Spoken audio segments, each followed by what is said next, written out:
Good morning, everybody. Before getting started, I just really quickly it's kind of an interesting full circle to be here today after working in land use in Santa Cruz County for, gosh, almost 40 years now.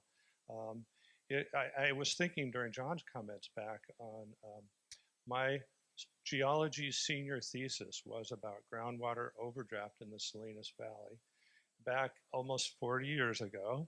And it was interesting to take the data they had and crunch it and be able to show them what a serious problem they had coming and find it immediately shelved. And here we are 40 years later actually doing something about all of this stuff. So anyway, my charge today is to provide an overview of the land use regulatory process in order to create a context for understanding growth and its impact on future water demand, all in 20 minutes or less. So we best get started. So one way to do this would be to talk about all the gnarly details of the development review process, but that doesn't sound very interesting to me, and I doubt it would be to you. So instead, I want to use our limited time to really sort of give an overview, a big picture of the key drivers that operate in the land use process and the role of water purveyors and water agencies in these various activities. As well, I'm going to spend just a few minutes talking about what's going on at the state level that could have a big impact on all of this.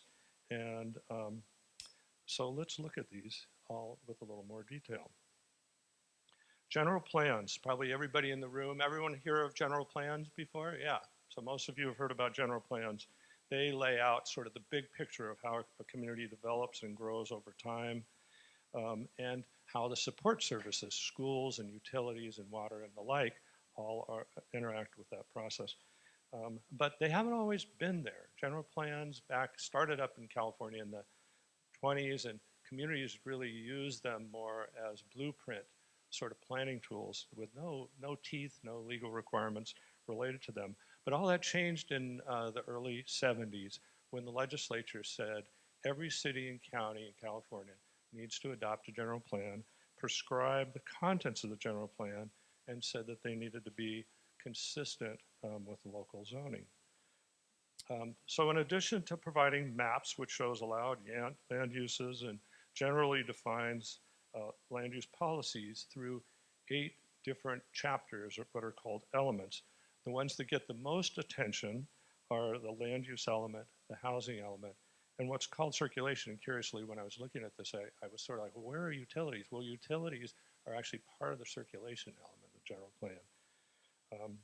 And the big development projects all need to be found to be consistent with the general plan as part of the review and approval process. General plans, the law when it was set up, recognized that situations change, economics change, communities change over time, and general plans need to be able to be amended over time and set up a process for doing that. But people think that the state requires general plans to be amended. They encourage it, but the only chapter that needs to be amended regularly is the housing element. And note, and here this is a copy of the county's cover, but the same could be for Scott Valley. Both general plans celebrate their 25th birthday this year. So then let's shift and talk about zoning, another key aspect of all of this. Zoning's been around in different forms for a long time. Back in the mid-1800s, it was first used in California by the city of San Francisco to push slaughterhouses out of the city and the neighborhood. Anyone who's familiar with the impacts of being near a slaughterhouse would understand that. It was quickly adopted by folks in the real estate industry that saw zoning as a way of protecting property rights and land values. And it was actually in 1908 that the LA area started using zoning in a formal way to regulate large swaths of undeveloped land. And it wasn't until the 1950s and 60s that California as a state came in and regularized zoning laws and created a basis for all cities and counties to do zoning. And finally, it wasn't until 1971 that they actually required, when they adopted the general plan regulations, to say, and by the way, zoning and general plans ought to actually connect with each other. And so zoning includes maps. And you've all seen various zoning maps, and the zoning maps define land uses and intensities far more precisely than what a general plan would do. This is an example from the city of Salem, Oregon, and I just picked it up because it graphically really illustrates clearly the purplish areas are all industrial lands. In this case, I think following an old railroad line. The pink areas, the red areas are commercial, following some of the major commercial corridors or major streets in town. And then the yellow are different shades of intensity of residential development. Through the system, each parcel is assigned a specific zoning designation with accompanying land use and intensity. But the zoning ordinance doesn't stop there. It also adopts an elaborate set of regulations that define standards for design, height, parking, setbacks, all sorts of development standards that go into the zoning ordinance, and define a process for the review of development projects. Similar to general plan, most large development projects need to be found consistent with the zoning as part of the review and approval process. So another key part of the regulatory system are local zoning or local land use regulations that are adopted outside the zoning and the general plan process. Every community has its own set of issues and needs, and the law provides the ability for those communities to adopt those types of regulations. In this case, here's examples of a variety of them that are related to environmental standards. But there are also zoning regulations that deal with a whole lot of other issues. The most recent one of all these, cannabis cultivations. I see some people in the room who are involved in that process. That was a 2-year discussion about zoning related to that. So, and then of course, as part of both the zoning and the other local rules, there needs to be a process for including the public in that process depending on the scale of the development project. So now let's talk a little about CEQA. Has everyone heard about CEQA? Have you ever heard that before? It's California Environmental Quality Act. So in the late 60s, as throughout the nation, there was sort of a growing awareness of environmental issues. There was also a growing awareness of the impact or potential impact that development could have on environmental resources. And as a result, in 1970, the state enacted the California Environmental Quality Act, which requires review by all sorts of projects, not just private development projects, but public infrastructure projects, including water, general plan adoption, zoning rules, and other ordinances. CEQA requires preparation of either what's called a negative declaration saying we can easily, we've identified minor impacts and we can address them by just taking the following measures called mitigation measures. Or, geez, this project has a lot more questions about it and we need to do a more elaborate review in the form of an environmental impact report. But both of those, whether it's a negative declaration or an EIR, accompany the project through the development review process and the public hearings and to the decision-making point. The last point about CEQA is when you hear about a development project or some action being sued, it's almost always related to the CEQA review connected to the project. So CEQA has become something that has become much more legalistic over the years. So the final sort of piece of this process is the building permit process. And unlike the development review and planning process, the building permit process in theory is a very non-discretionary one. Here's a checklist, meet these, you get a permit.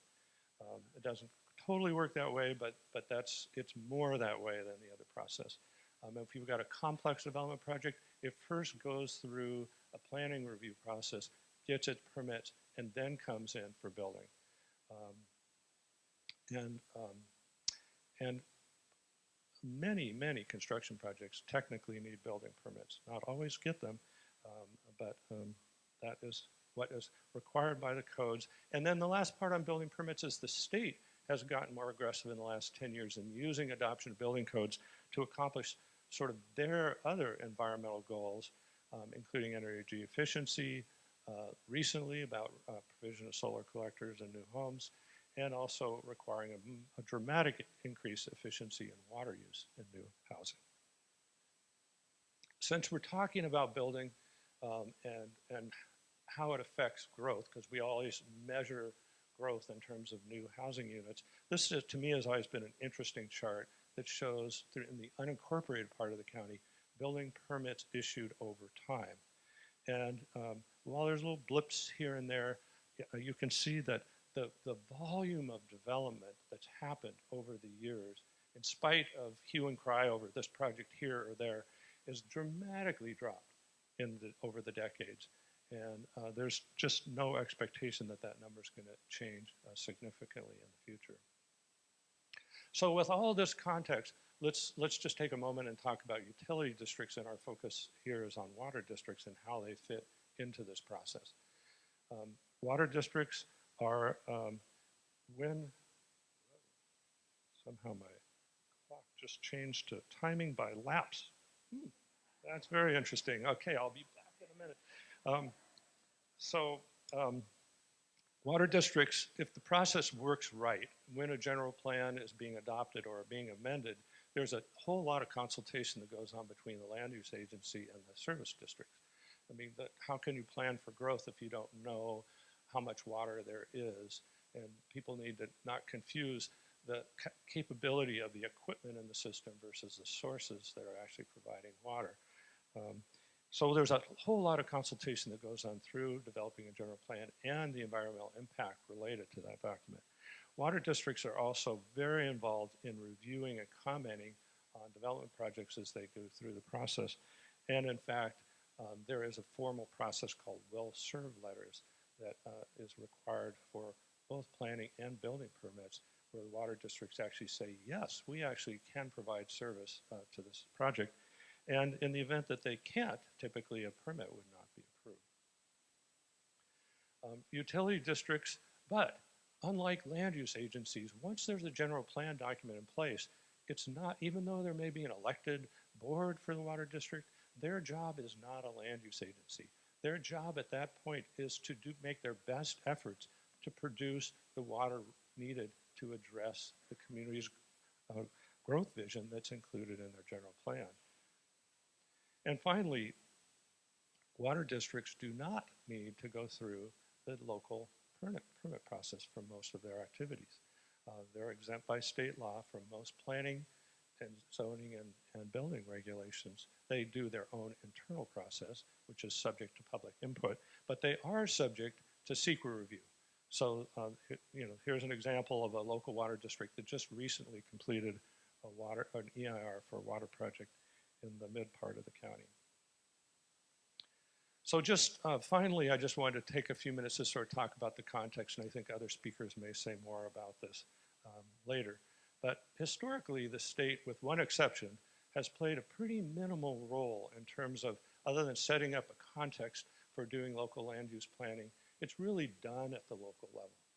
And with the exception of housing elements, where the state has actually prescribed a process for defining how many units in different income ranges there should at least be capacity for in your general plan. But that's it. Otherwise, the state's been pretty uninvolved, but that has changed the last few years and is going to continue to change in the years to come. Back in several years ago, as the housing crisis was becoming more apparent, the Legislative Analyst's Office did sort of analysis and said, what is going on with housing in California? Why do we seem to have a supply problem, and which is translating into housing shortage and pricing issues? And what they concluded was the state as a whole was not producing enough housing, but in particular, the coastal areas were not providing enough housing by a long shot. And they focused on three primary areas where they said those communities were not, why they weren't. And they're talking about us. Communities, there was a huge amount of community resistance to new development. And the SEQA process was being used as part of that resistance to stop projects, whether delaying litigation or whatever that process is. And there's limited land in the coastal communities for new development. And so I'm assuming, but probably for all sorts of reasons, the legislature has moved along and said, we need to do something about this. And so we've seen a number of things happen in the last several years. We've seen expanded exemptions from CEQA for urban infill projects saying, look, didn't this already get addressed in the general plan EIR? Why are we having to do this again for individual projects? Let's move these along. The rules for second units or little small backyard units have changed a lot, and the state is mandating to local agencies what those rules are and making them more and more permissive. The most recent one of saying, in many cases, you can't require parking standards. Housing production goals we talked about a moment ago in the housing element were goals. Now they're becoming requirements. And they're becoming significant consequences for not meeting those. A recent example in the city of Cupertino, a large project that was talked about for 10 years or more. As soon as Cupertino didn't meet its goals, the developer came in and said, you must approve my project under state law, and they did. And a project of 2,400 residential units, 400,000 square feet of commercial, 1.8 million square feet of office space. So the land, the level, it is shifting about what's going on with land use. Where is that growth going to go? Well, most of the county is either in private rural holdings or state parks or others. So it's really going to focus on these urban areas. And, but the good news is the kind of housing that the state is pushing for us to have is smaller housing that's more compact and a lot more efficient in terms of water use. So quick conclusions. Land use process, very complicated. This is just a super overview of what's involved. Water purveyors have a very important role in the general plan process and helping make the connection between water availability and service and growth. Water districts, however, have a limited role in development reviews through the well-served letter process. After a general plan is approved, water districts really just need to do their best to try to produce water to meet those goals. Districts' projects are exempt from local development permits, but not the CEQA process. And lastly, there's going to be more growth in the future. But fortunately, between new building standards that require hyper efficiency in water use and the type of housing that the state is really pushing, that's going to be a lot more water efficient development. So managing our local water resources in a fashion that both balances demand, protecting the resources in the future is going to require some very creative and coordinated land use and water resource planning decisions in the years to come. And it's good to have you all be part of that process. Thank you.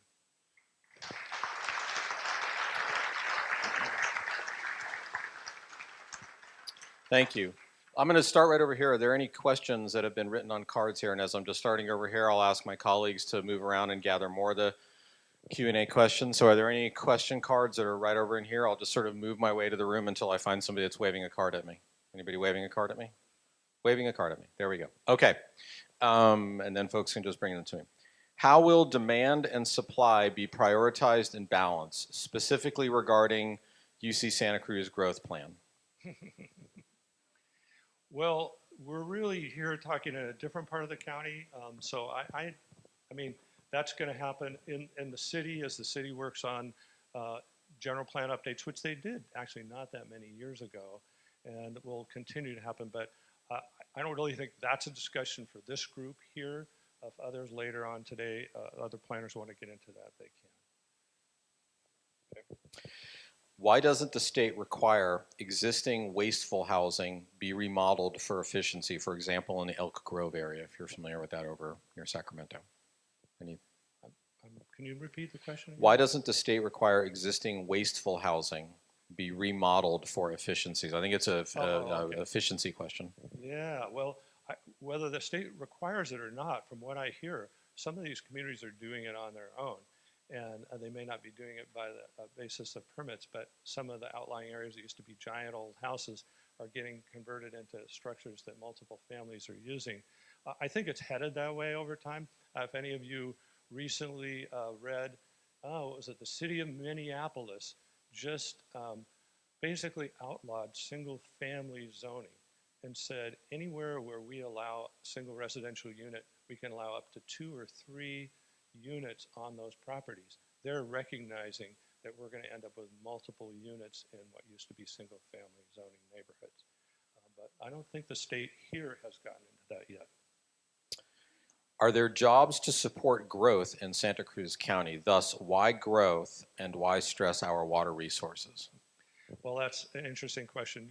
Is there job growth here? Sure. Is there job growth that's driving this over the hill? Absolutely. And, you know, take that up with the state. The state comes in and says, here's our statewide growth, and they disaggregate that into regions, and then the regions push that on to the cities and the counties. That's the model of system that works right now, and who knows how that black box works to generate the numbers for here. But you could have a long philosophical discussion about that, but we are a bedroom community, whether we like it or not at this point. By the way, if there's some questions, like there's a couple things that have come up that are really specific about water resource regulation, things that I know are not necessarily going to be in Tom's wheelhouse. I'm putting them aside. I'm going to bring them to our one of our other panel groups, just so you know. Where is the intersection between land use planners, decision makers, and water agencies, given competing interests and a history of not working well together? Well, I might take a little exception to the latter part of that question, which I don't know. I'd say they didn't work well together. They may not have communicated as well as they should have over time. And that's changing dramatically, and this process is a statement to that effect. Where does that intersection get worked out? Ideally, as part of the general planning process. That's when it happens as part of that, and the EIR. You shouldn't move forward with a general plan that accommodates growth that there's not adequate service and resources, whether it's wastewater treatment or water resources. What's the definition between what you refer to as minimum versus major development? I use that term because, one, I'm 9 years out of date with all of this, the regulations, so I'm not up on the latest. But it isn't just about size of development. Sometimes it's about location of development. So the rules are complicated about what's a major and a minor project in terms of what the process is. It really depends on the size and the location. Will water supply eventually be the primary guide to development and growth? Well, it'll certainly be a major one. A lot of people would say road capacity is another major one. So, you know, we're looking at some competing interests in terms of our roadway capacity, our water system capacity, and the state's push for more housing, and honestly, a genuine need for more housing in the community. So that's the balance that needs to happen, and it's not a pretty process, and there's no easy answer to get to that balancing point. Do general plans and urban water management plans need to be more tightly coordinated, perhaps developed and updated together? You know, I'm not the best person to answer that question. Wait, Councilmember, go ahead. I just want to say, in general, I'm County Supervisor Bruce McPherson, and in my 2 generations of being in public service or in the news business here, I've never seen the pressure for more housing to be built in this county than we're experiencing right now. The housing crisis, you hear it all the time, and the cost factor and so forth. But I'll tell you, it's upon us, and it's a real pressure point to every governing agency in this county. So it's unlike I've seen in 40 years. Thank you, Bruce. I'm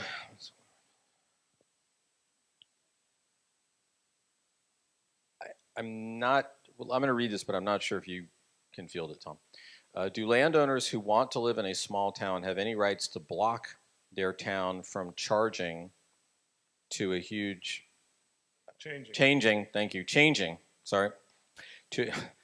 dense city, or is their only resource to move? So let me read it again. Do landowners who want to live in a small town have any rights to block their town from changing to a huge dense city, or is only resource to move? Well, Yeah, absolutely. People have a say. Are they necessarily going to get what they want at the end of the day? And not hard to say.